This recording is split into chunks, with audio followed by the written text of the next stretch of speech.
Hey guys, I know that it's been a couple weeks, I guess, maybe, since I made my last video, so I wanted to update you guys on what's going on.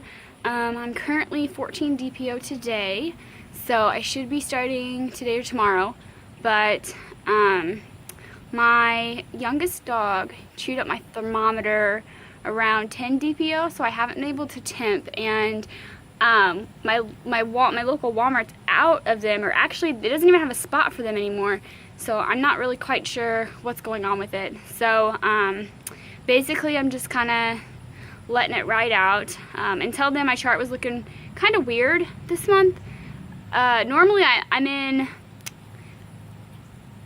normally ovulate and then around 97.3, 97.4, and then my temp spike is over 98, so it's a jump, and then I normally get higher, and I normally rest at about 98.5 until my period, and then I slowly drop back down.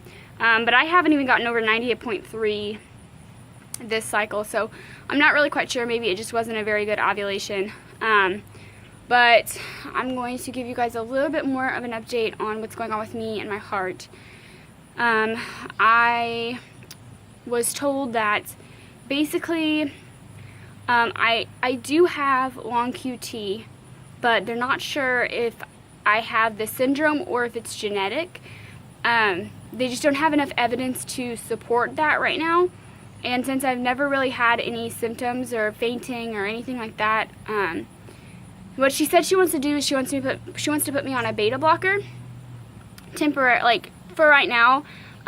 She said that, you know, it can't hurt because I do have PVCs, premature beats, and that it can't really hurt me. But the thing is that I spoke with my endocrinologist about it, and the medicine they want to put me on is propranolol, which is rated a class C for pregnancy.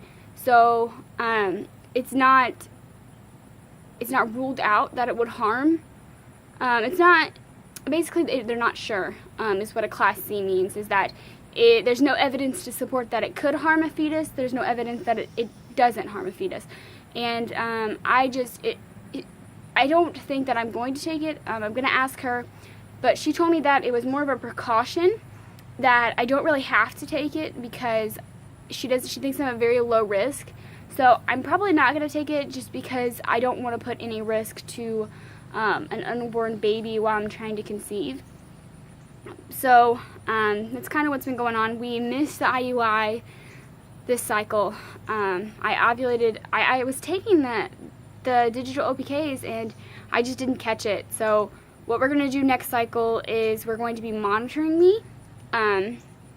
So I think they're going to start monitoring me at cycle day 10, and every 3 days they're going to check and see, and then I'm probably going to trigger so we can actually get this IUI out of the way so we can move forward with IVF.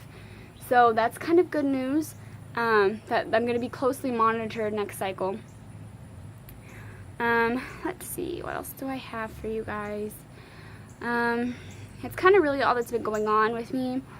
So if I don't start by tonight, I'll take a test tomorrow, which it's kind of hard because I'm only 14 DPO, and normally I start bleeding on 14 or 15, so I could be just taking one too early.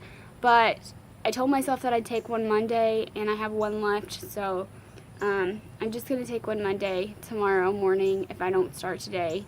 And of course I'll probably get my period a couple hours after I take it, and it's negative. But so I might do a live one tomorrow, but it'll be really early in the morning. It'll be like 4 in the morning, and then I probably won't get to upload it until 8 or 9. So, but I'll probably do that for you guys, maybe, depending on how tired I am and if I even remember to take it, honestly. But yeah, so this cycle's been kind of different for me. It's been very surprising. I haven't really expected, I didn't really expect to ovulate so soon. Ow. And my OPK didn't even like pick up on it at all. It was negative the whole time I took it, so that's kind of weird. But I mean, then again, I guess it's not, because the very first time I used the OPKs, the digital ones because the regular ones don't work for me. But the very first time I used them, I actually picked up on the surge, and it was correct according to my chart. And then the next 3 cycles that I tried using them, it was like I would take them, and then something would happen to where I wouldn't take one that morning. Like whether it was I was just like, oh my gosh, it's cycle day 17, I'm not going to ovulate, so I'm not going to take one, I'm just done taking them. Or it was I ran out of them, or I just was away from them for whatever reason, I was traveling or whatever. It was crazy because that one day that I didn't test, the next day, it was like that was when I would have gotten a positive. So I kind of just been ruling it as a fluke, but with this time I tested the day that I ovulated on my chart, and it still didn't pick it up. It was darker that day, but it wasn't a positive. So I'm not really quite sure why they weren't picking up for me. But it's hard because I have naturally high levels of LH in my system, so sometimes it gets confused.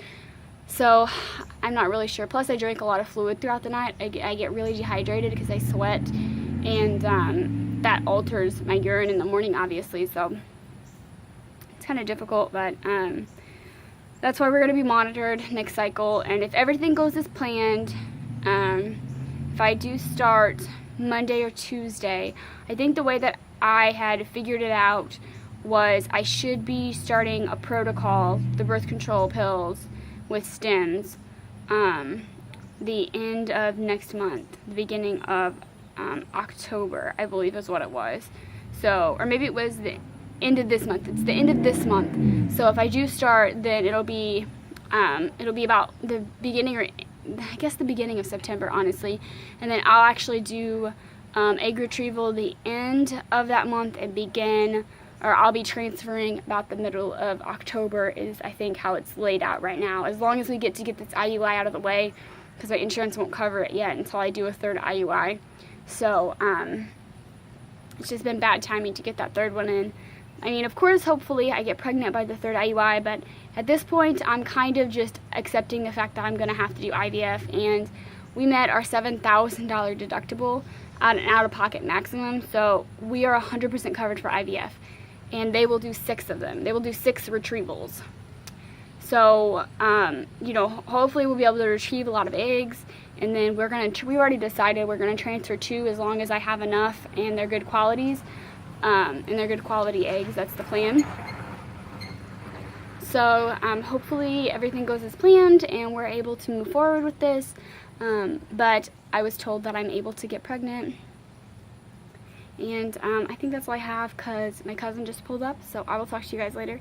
But stay in touch, and hopefully you guys will see me tomorrow with a pregnancy test.